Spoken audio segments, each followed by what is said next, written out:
Roald Dahl's classics were my favorite to read. Like magic, they instantly transported me to a world outside my bedroom. Roald Dahl's Boy is an autobiographical collection of humorous short stories from his very own childhood that remind me of the light-hearted and mischievous days of youth. This short extract titled The Great Mouse Plot was his first piece of work to reach #1 on UK book charts.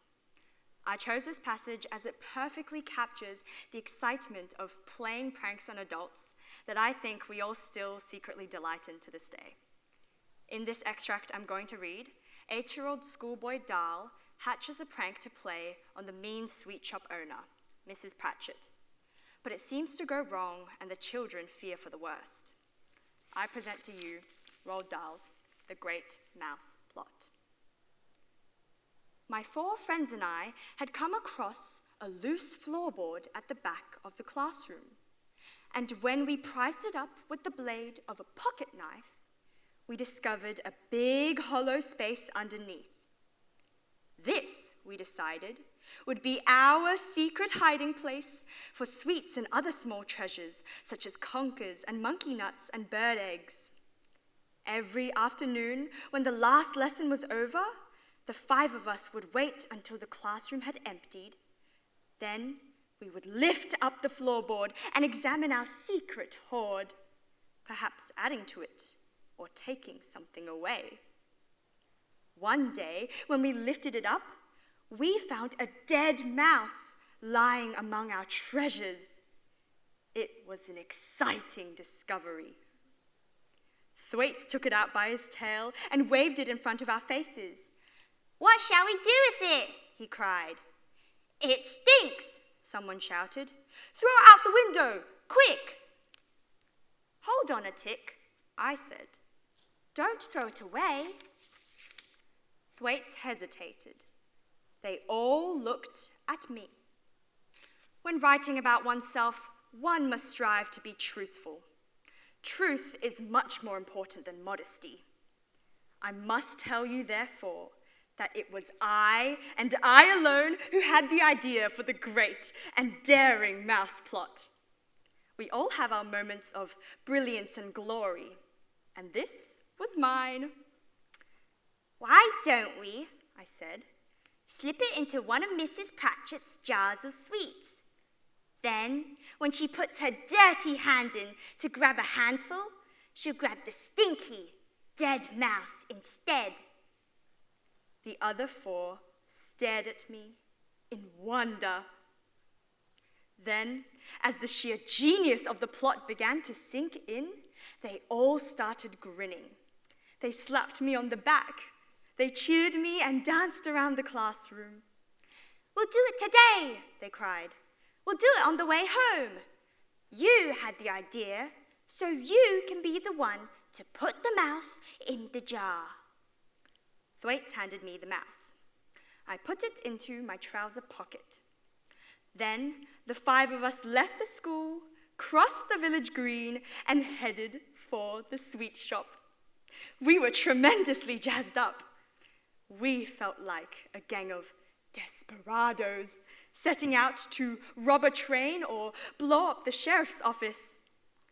"Make sure you put it into a jar which is used often," somebody said. "I'm putting it in gobstoppers," I said.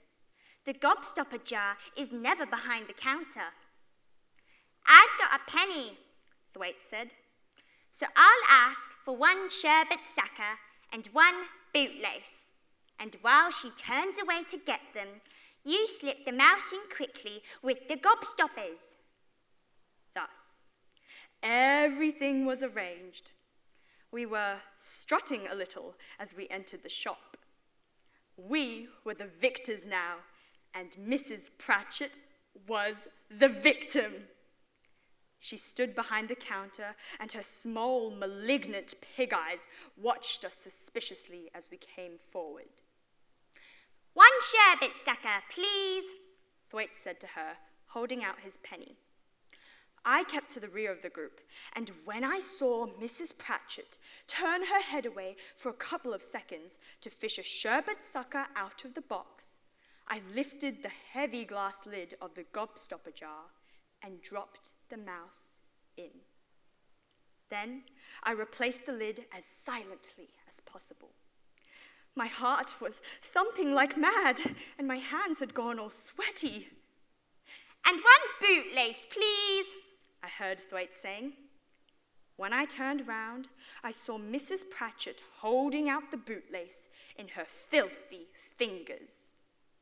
"I don't want all the lot of you trooping in here if only one of you is buying," she screamed at us. "Now beat it! Go on! Get out!" As soon as we were outside, we broke into a run. "Did you do it?" they shouted at me.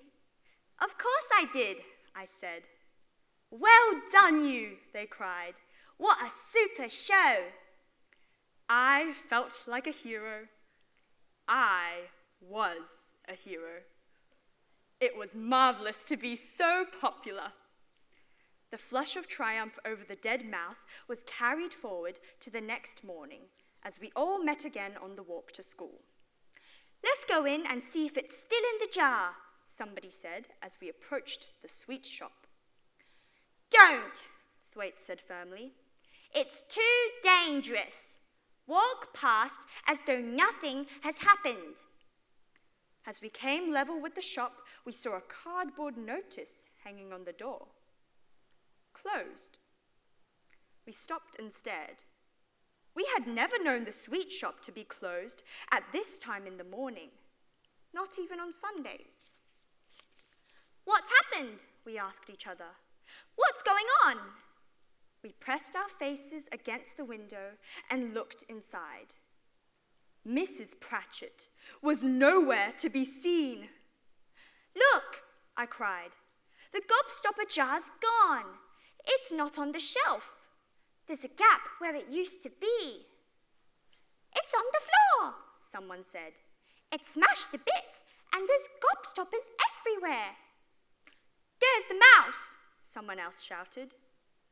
We could see it all.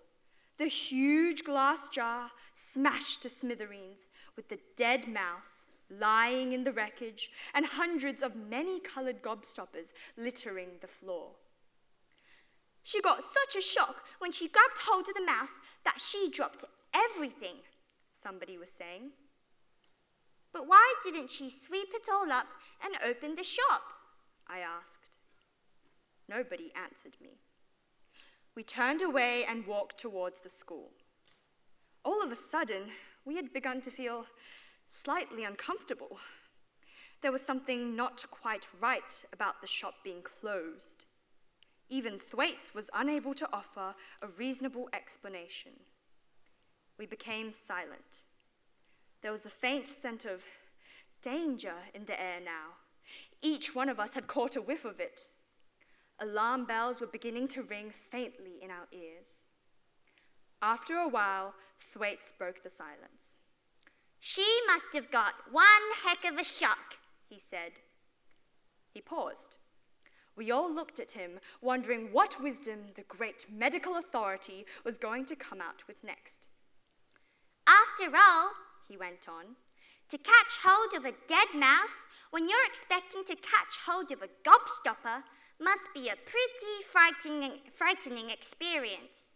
Don't you agree?" Nobody answered him.